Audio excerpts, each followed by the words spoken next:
Hi there, Taurus. Thank you for joining me for your March monthly forecast, a month which begins with the sun in the part of your horoscope to do with social interaction, your hopes for the future, your wishes about things. It's a more idealistic location, but it's competing in a way because Mercury and also Venus, your ruler, start this month in a more worldly part of your scope. So it's possible that some of the connections that you're forging as this month begins are in a more professional context. You may meet new friends through work, or you may be going out with people that you encounter in the course of your work. But on the very first day of this month, there is a quarter moon. And this quarter moon occurs in a deep, passionate part of your horoscope.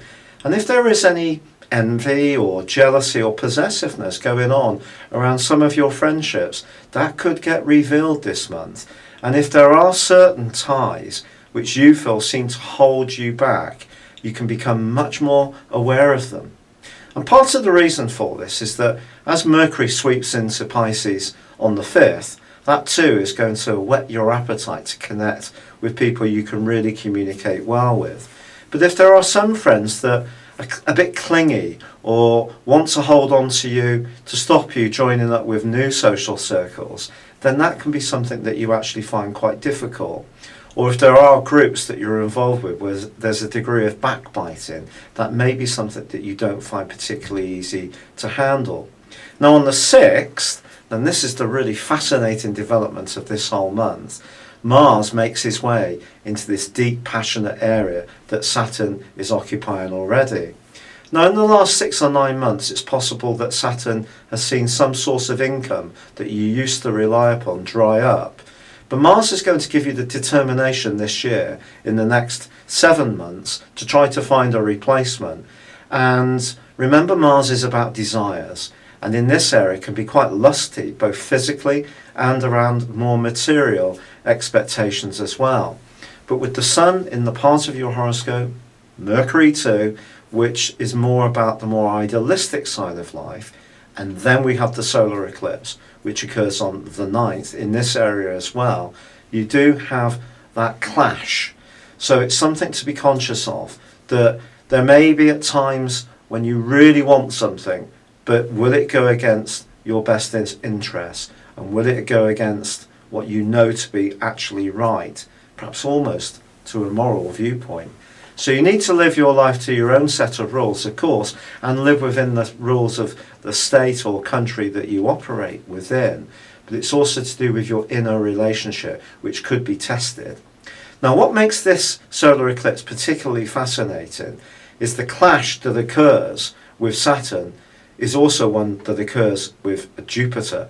Now, Jupiter is the planet of growth, and it's the planet of expectation in its own way, because it's about this sense that good things can happen for us.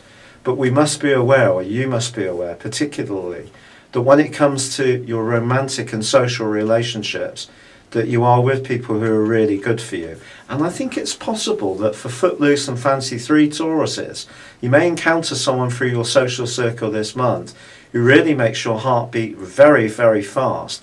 And this person could sweep you off your feet, but whether they are really good for you, well, that's something that you need to consider very carefully. And if you're thinking of flashing cash in terms of investing in hobbies and interests, it needs to be money that you can really afford to lose, particularly if there's any speculation involved.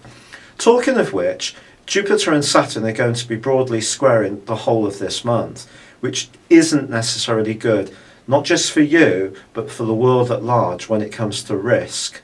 So just bear that in mind. Ironically, Saturn actually makes a very good link with Uranus all this month. And that's encouraging you to perhaps go back into your past, recycle old talents if need be, if you want to find new sources of income. Now there is going to be another move on the 12th when Venus, your ruler, moves into the sign of Pisces as well.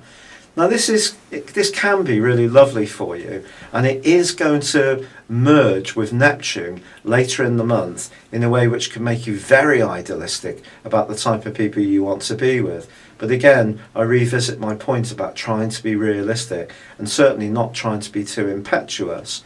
And some of those future hopes that the solar eclipse are asking you to think about in the next 6 months, well, that solar eclipse works on a polar axis with the lunar eclipse, which occurs on the 23rd in Libra, but also forges a very fine link with Mars. Ironically, that's how astrology works. There are upsides and downsides.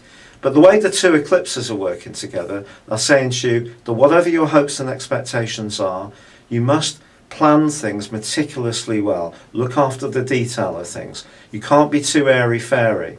Now the sun is going to be moving on the 20th into an area of reflection for you. So things are just going to calm down a little bit socially. On the 22nd, there is also the move of Mercury to catch up with the sun.